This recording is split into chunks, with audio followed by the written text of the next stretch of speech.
نو پیغمبر علیه الصلاۃ والسلام فرمایي وای اجملوا فی الطلب دنیا تاسو د دنیا په طلب کې ښه انداز اختیار کوي فإن كلا میسر لما خلق له. پیغمبر علیه الصلاۃ والسلام فرمایي چې کوم شی الله تا ته درکوي هغه ورته تا اسانه کوي هم.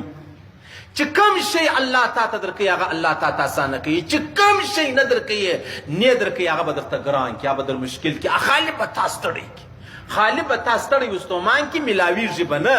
نو پیغمبر علیه السلام فرمایي چې لیکل سوی دی مرګ نه درله راځي، والله که مرګ رالی، والله که مرګ رالی. نو لحاظه په ښه انداز کاروبار کوئ، دو نمبري مه کوه، چم مه کوه، اکسپیر شان خلکو ته مور کوه چې خلک په مړه کې راولاړ سي وروره هغه ارزانه وړه د ګران پارسل ته ورواچې. د پښتون آباد غوړي دي ایښي دي دا د ملیشیا او د ترک دي، دا مه کوه.